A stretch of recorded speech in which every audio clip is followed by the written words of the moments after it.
শুরুতেই জানিয়ে দিব আজকের গুরুত্বপূর্ণ সংবাদ বাংলা সংবাদ। ইউনূসের সঙ্গে নিউ ইয়র্ক যাচ্ছেন কতজন, জানালেন পররাষ্ট্র উপদেষ্টা। পরাজিত শক্তির দোসররা নৈরাজ্য সৃষ্টির পায়তারায় লিপ্ত রয়েছে। আওয়ামী লীগ ফ্যাসিস্ট সরকারের পতন হলেও পরাজিত শক্তি নিয়ে যা বললেন মির্জা ফখরুল ইসলাম আলমগীর।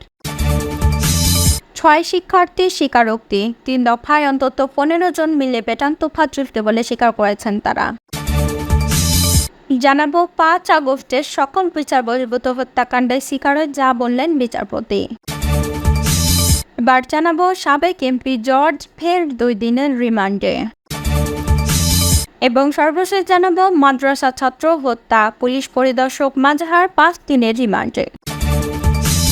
এতক্ষণ শুনছিলেন সংবাদ শিরোনাম, এখন থাকছে বিস্তারিত। প্রিয় দর্শক, নিউজটি ভালো লাগলে চ্যানেলটি অবশ্যই সাবস্ক্রাইব করে সঙ্গে থাকুন এবং এই ভিডিও সম্পর্কে আপনার মূল্যবান মতামতটি কমেন্ট বক্সে জানিয়ে দিন। ধন্যবাদ। অন্তর্বর্তী সরকারের প্রধান উপদেষ্টা ডক্টর মোহাম্মদ ইউনূস জাতিসংঘের সাধারণ পরিষদে অধিবেশনে যোগ দিতে আগামী সোমবার নিউ ইয়র্কে যাবেন। সফরসঙ্গী নিরাপত্তা বাহিনী ও গণমাধ্যম কর্মী মিলিয়ে মোট 57 জনের একটি বহর সেখানে যাচ্ছে প্রধান উপদেষ্টার সঙ্গে। শনিবার এক সংবাদ সম্মেলনে এসব তথ্য জানান পররাষ্ট্র বিষয়ক উপদেষ্টা মোহাম্মদ তৌহিদ হোসেন। পররাষ্ট্র উপদেষ্টা বলেন, বর্তমান সরকার সিদ্ধান্ত নিয়েছে অবশ্যই ব্যয় সংকোচন করতে হবে, অবশ্যই অপ্রয়োজনীয় কোনো খরচ করা যাবে না। কিছু বিষয় আছে যেগুলো চাইলেও আমরা সংকোচন করতে পারি না, এর মধ্যে নিরাপত্তা সবার উপরে। সব মিলিয়ে সদস্য সংখ্যা হবে 57 জন, তার মধ্যে বড় একটি অংশ নিরাপত্তা ও প্রেস। আমি আপনাদের এতটুকু বলতে পারি, সেখানে যাদের প্রয়োজনীয়তা রয়েছে শুধু তারাই যাচ্ছেন।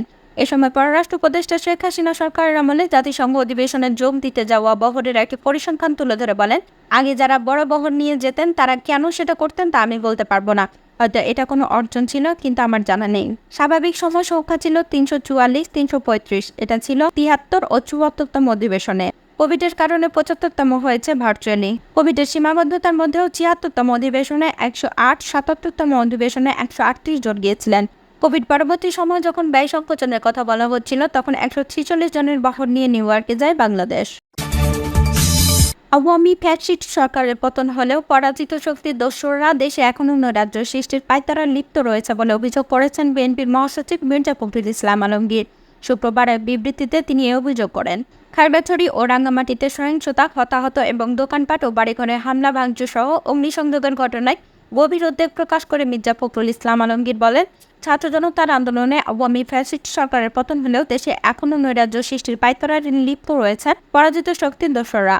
ষড়যন্ত্রকারীরা ছাত্র জনতার ঐতিহাসিক বিজয়কে মেনে নিতে পারছে না বলে বর্তমান অন্তর্বর্তী সরকারকে বেকায়দায় ফেলতে দেশব্যাপী খুন খারাপিতে মেতে উঠেছে। তিনি বলেন, আওয়ামী ফ্যাসিস্ট শাসক গোষ্ঠীর ভয়াবহ দুঃশাসন থেকে জনগণ মুক্তি পেলেও দেশ এখনও পুরোপুরি নিরাপদ নাই। দুষ্কৃতকারীদের দেশকে অস্থিতিশীল করতে মরিয়া হয়ে উঠেছে, আর এই কারণে জনগণের উপর হামলা চালিয়ে তাদেরকে পৈশাচিক কায়দায় হত্যাকাণ্ড গুরুতর আহত করা হচ্ছে। খাগড়াছড়ি ও রাঙ্গামাটিতে দুষ্কৃতকারীদের দ্বারা হতাহতের ঘটনায় সেটি নির্মম বহিঃপ্রকাশ। এসব সন্ত্রাসীদের কঠোর হস্তে দমন করতে হবে, এর কোনো বিকল্প নেই। হামলা ও রক্তাক্ত পথ অনুসরণ করে ষড়যন্ত্রকারীরা যাতে ফায়দা লুটতে না পারে, সেজন্য দলমত নির্বিশেষে সবাইকে সজাগ থাকতে হবে। আর তাহলে দেশে প্রকৃত গণতন্ত্র, সুশাসন ও মানুষের জানমালের নিরাপত্তা নিশ্চিত হবে।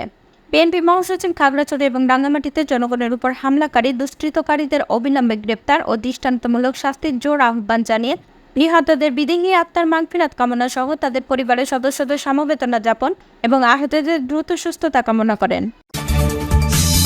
ঢাকা বিশ্ববিদ্যালয়ের ফজলুল হক মুসলিম হলের অতিথি কক্ষে তোফাজ্জল হোসেনকে পিটিয়ে হত্যার দায় স্বীকার করে আদালতে জবানবন্দি দিয়েছেন গ্রেপ্তার 6 শিক্ষার্থী।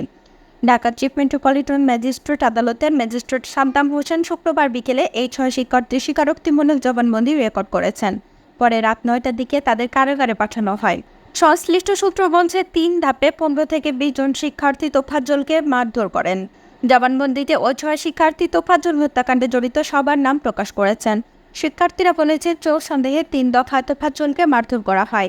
আদালতে জবানবন্দি দেওয়া 6 শিক্ষার্থী হলে ঢাবি পদার্থবিজ্ঞান বিভাগের শিক্ষার্থী মোহাম্মদ জালাল মিয়া, মৃত্তিকা পানি ও পরিবেশ বিভাগের শিক্ষার্থী সুমন মিয়া, পুষ্টি ও খাদ্য বিজ্ঞান ইনস্টিটিউটের শিক্ষার্থী মোহাম্মদ মোত্তাকিন শাকিল এবং আলম হোসেন সাজ্জাদ, আহসানুল্লাহ ও আজিবুল আলম নামের 3 শিক্ষার্থী। তারা সবাই ফজলুল হক মুসলিম হলের আবাসিক ছাত্র। তাদের মধ্যে জালাল মিয়া হল শাখা ছাত্রলীগের সাবেক বিজ্ঞান ও প্রযুক্তি বিষয়ক উপসম্পাদক, কোটা সংস্কার আন্দোলন চলাকালে তিনি ছাত্রলীগ থেকে পদত্যাগ করে বৈষম্যবিরোধী ছাত্র আন্দোলনের কর্মসূচিতে সক্রিয় ছিলেন। বাকিদের রাজনৈতিক পরিচয় জানা যায়নি। স্বীকারোক্তিমূলক জবানবন্দিতে 6 শিক্ষার্থী সবাই বলেছেন 18 সেপ্টেম্বর দুপুরে ছাত্রদের 6টি মুঠোফোন ও মানিব্যাগ চুরি হয়েছিল। তোফাজ্জল সেদিন রাত 8টার দিকে হলের ফটক দিয়ে মাঠের ভেতরে যান। তখন কয়েকজন শিক্ষার্থী চোর সন্দেহে তাকে আটক করে হলের অতিথি কক্ষে নিয়ে যান। পরে জিজ্ঞাসাবাদের নামে তাকে স্ট্যাম্প দিয়ে মারধর করা হয়। এরপর তাকে হলের ক্যান্টিনে নিয়ে রাতের খাবার খাওয়ানো হয়।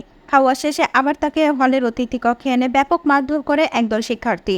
রাত 12টার দিকে হলের কয়েকজন আবাসিক শিক্ষক তোফাজ্জলকে ঢাকা মেডিকেল কলেজ হাসপাতালে নিয়ে যান।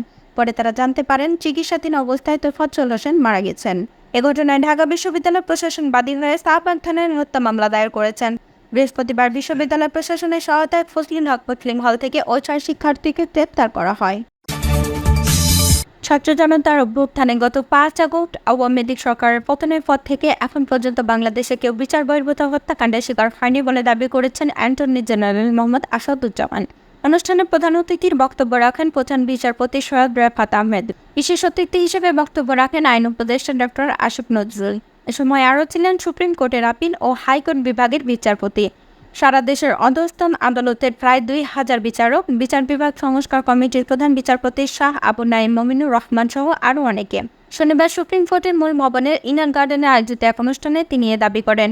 অ্যাটর্নি জেনারেল বলেন, বিগত 1.5 দশক খুন, গুম, হামলা, মামলা, দমন, নিপীড়ন ও লুটপাটের মাধ্যমে নাগরিককে ন্যূনতম মানবাধিকার কিংবা ভোটের অধিকার ছিনিয়ে নেওয়া হয়েছিল। বিভিন্ন দেশীয় ও আন্তর্জাতিক সংস্থার তথ্য অনুযায়ী 2009 সাল থেকে 2024 সালের 5 আগস্ট পর্যন্ত 4000-এরও বেশি মানুষ আইনশৃঙ্খলা রক্ষাকারী বাহিনীর হাতে বিচার বহির্ভূত হত্যাকাণ্ডের শিকার হয়েছেন। 7 শতাধিক মানুষ গুমের শিকার হন। 60 লাখেরও বেশি মানুষ গায়েবী মামলার আসামি হয়েছেন। কথা বলার স্বাধীনতা, সভা সমাবেশের স্বাধীনতা এবং মৌলিক অধিকার হরণের মাধ্যমে বিরোধী মঞ্চ দমনের ইতিহাস রচিত হয়েছিল। সেই দুঃসময় আমাদের বিচার বিভাগ ন্যায় বিচার করতে ব্যর্থ হন। অ্যাটর্নি জেনারেল বলেন, বিগত সময়ে যেসব বিচারক ফ্যাসিবাদের দোসর হিসেবে মানুষের অধিকার হরণে ভূমিকা পালন করেছেন, তারা এখনও গুরুত্বপূর্ণ জায়গায় গুরুত্বপূর্ণ পদে রয়েছেন। এ বিষয়ে চলমান থাকলে জাতির কাছে ভুল মেসেজ যাবে। আইন উপদেষ্টা ও প্রধান বিচারপতির অফিসকে এই বিষয়ে যথাযথ সতর্ক থাকার জন্য বিশেষভাবে দৃষ্টি আকর্ষণ করছি। বিচারকদের প্রয়োজনীয় সমস্যা দূর করতেও আইন উপদেষ্টা ও প্রধান বিচারপতির দৃষ্টি আকর্ষণ করেন তিনি। বৈষম্য বিরোধী আন্দোলনে রাজধানীর মোহাম্মদপুরে অটোরিক্সা চালক মোহাম্মদ রনি হত্যা মামলায় গ্রেপ্তার কুষ্টিয়া 4 আসনের সাবেক সংসদ সদস্য সেলিম আলতাফ জজের ফের 3 দিনের রিমান্ড মঞ্জুর করেছেন আদালত। শনিবার ঢাকার মেট্রোপলিটন ম্যাজিস্ট্রেট আরফাতুল্লাহ রাকিব রিমান্ডে এই আদেশ দেন। এর আগে 18 সেপ্টেম্বর তার 3 দিনের রিমান্ড মঞ্জুর করেছেন অপর একটি আদালত। সেই রিমান্ড শেষে আজ তাকে আদালতে হাজির করে ফের 5 দিনের রিমান্ড আবেদন করেন মামলার তদন্ত কর্মকর্তা মোহাম্মদপুর থানার উপপরিদর্শক আলতাফ হোসেন। সেই আবেদনের পরিপ্রেক্ষিতে বিচারক তার 2 দিনের রিমান্ড মঞ্জুর করে আদেশ দেন। 17 সেপ্টেম্বর দিবাগত রাতে রাজধানীর লালমাটিয়া থেকে তাকে গ্রেপ্তার করে গোয়েন্দা পুলিশ। মামলার সূত্রে জানা যায়, বৈষম্য বিরোধী আন্দোলনে 19 জুলাই দুপুর 1টার দিকে মোহাম্মদপুর থানাধীন নূরজাহান রোডে প্রাইমারি স্কুলের সামনে গুলিবিদ্ধ হয় রনি। তাকে উদ্ধার করে সোহার্দি মেডিকেল কলেজ হাসপাতালে নেওয়া হয়। পরে চিকিৎসাধীন অবস্থায় মারা যান তিনি। এ ঘটনায় তার মা মোহাম্মদপুর থানায় এই মামলা দায়ের করেছেন। বৈষম্য বিরোধী আন্দোলনের সময় লর্ড হার্ডিঞ্জং ফাজিল মাদ্রাসা আরিফ নামে আলিম প্রথম বর্ষের ছাত্রকে গুলি করে হত্যার ঘটনায় দায়ের করা মামলায় যাত্রাবাড়ী থানার সাবেক পুলিশ পরিদর্শক মাজহারুল ইসলামকে 5 দিনের রিমান্ড মঞ্জুর করেছেন আদালত। শুক্রবার ঢাকা মেট্রোপলিটন ম্যাজিস্ট্রেট তাহমিনা হক তার রিমান্ড মঞ্জুরের আদেশ দেন। আজ মামলার তদন্ত কর্মকর্তা যাত্রাবাড়ী থানার উপপরিদর্শক মৃগাঙ্ক শেখর তালুকদার তাকে আদালতে হাজির করে 10 দিনের রিমান্ডে আবেদন করেন। আসামি পক্ষে আইনজীবী রিমান্ড বাতিলপূর্বক জামিন আবেদন করেন। শুনানি শেষে বিচারক তার 5 দিনের রিমান্ডের আদেশ দেন। জানা যায়, বৈষম্য বিরোধী ছাত্র আন্দোলনের সময় গত 19 জুলাই বিকেলে যাত্রাবাড়ির কুতুবখালী এলাকায় বউবাজার রোডে পুলিশ ও আওয়ামী লীগের নেতাকর্মীদের গুলিতে চোখে গুলি লাগে আরিফের। চিকিৎসার জন্য তাকে ঢাকা মেডিকেল কলেজ হাসপাতালে নিয়ে গেলে চিকিৎসক তাকে মৃত ঘোষণা করেন।